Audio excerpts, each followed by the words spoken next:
Hey, what's going on, guys? Welcome back to the channel.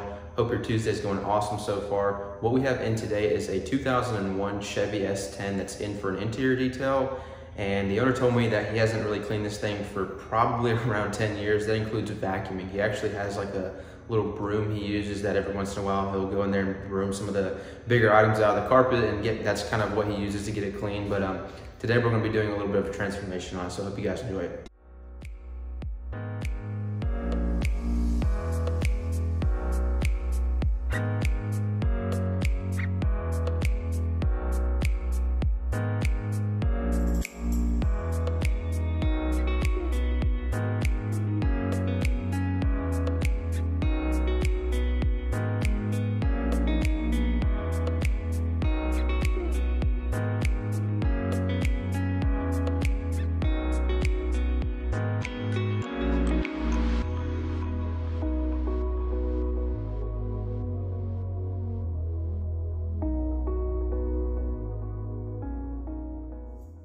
So kind of following the steps in the process that we usually do on most of these disaster details is we're going to go ahead and pull these seats out super fast. They don't take long at all to get pulled out.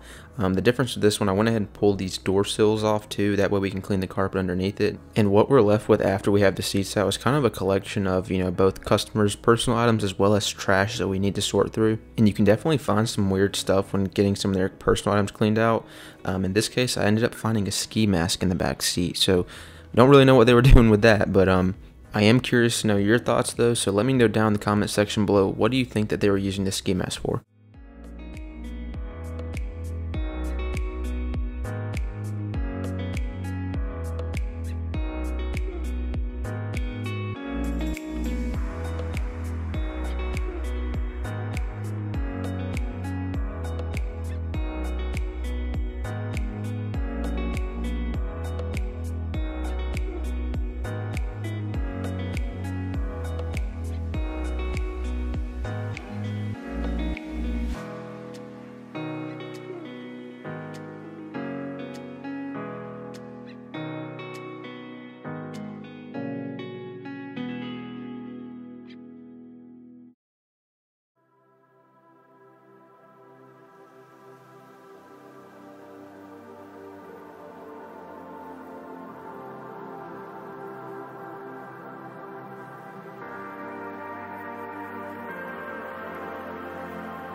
And now that we have the vacuuming all finished up, we can go ahead and start shampooing these carpets, getting all these stains pulled out, and boy was there a lot of them. Not being clean for about 10 years really took a toll on these carpets. And one thing I will say that in the older cars, they tended to have a little bit of a thicker kind of carpet than they do in the modern cars. This happens to be one of those cases. It's kind of hard to explain what I'm talking about, but if you've ever had like a super soft blanket or something like that and you rub your hand in different directions on it, you know, you kind of get some areas that are darker, some areas that are lighter, just because the fabric itself is standing up and laying down in different directions. That's exactly how these carpets were, and the camera just happened to pick it up even worse. So some of the darker areas that you see after we're done shampooing aren't necessarily dirt. In most cases, they are actually kind of what I talked about that's occurring.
So it goes without saying that when it comes to the carpets, the driver's side footwell is definitely the worst, and that kind of happens because obviously, you know, that's the area that gets the most traffic in the vehicle.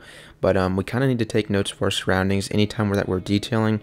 One thing that we see here is that the carpet already has a pretty big hole in it.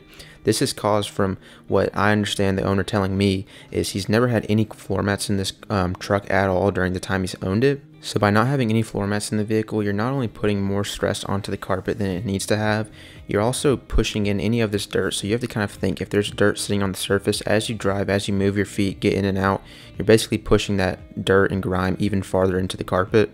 So kind of my look on things is when you're detailing cars, it can be really easy to let perfection take over, and in this game perfection can definitely be dangerous. So what we want to do, in my opinion, is kind of leave some of these peskier stains behind, because more than likely they're not going to come out anyway, and that way we're not going to jeopardize the integrity of this carpet in the future.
So after the shot right here, I quit recording and worked on the carpets for about another 30 minutes to an hour.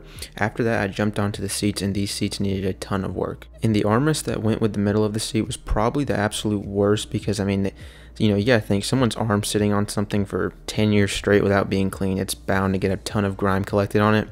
I actually thought that this section, the fabric was starting to wear off, but it was actually just a ton of grime and ended up coming out perfectly.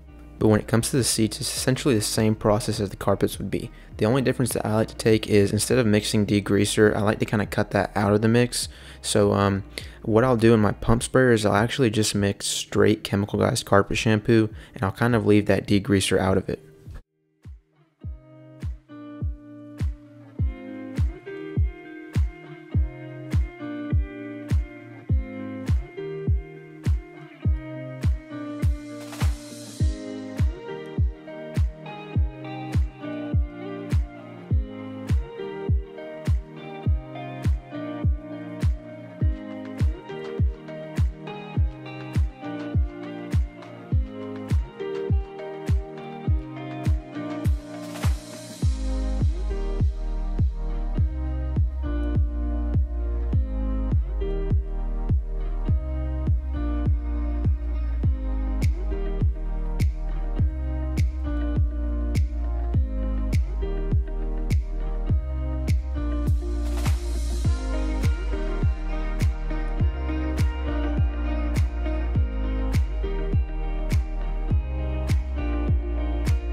Now that we're finished shampooing the carpets and the seats, we're going to move on to cleaning all the hard surfaces in this vehicle as well as UV protecting them.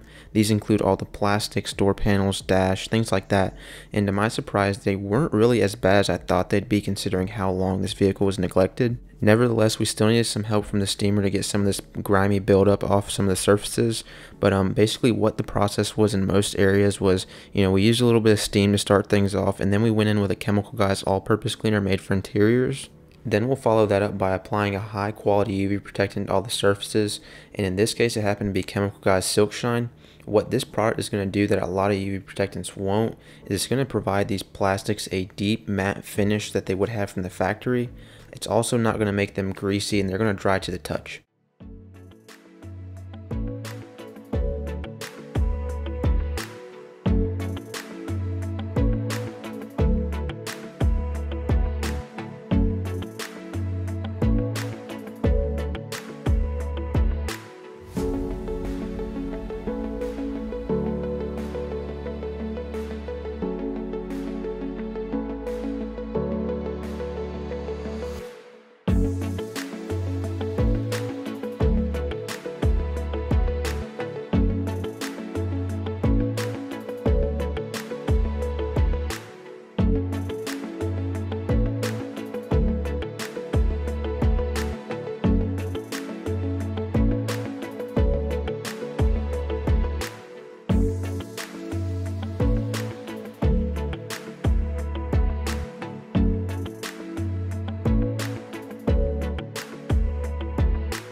And to get this detail all wrapped up, the last thing we did was get all the windows cleaned off.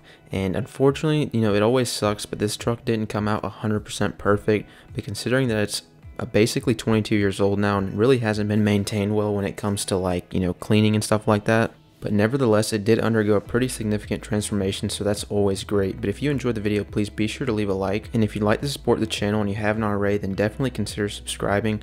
By being subscribed and clicking that bell notification, you'll be sure to never miss any more of my detailing videos. I do upload every Tuesday and Thursday, and you're not going to want to miss them. Enjoy the before and after shots coming up, and I'll catch you guys in the next video.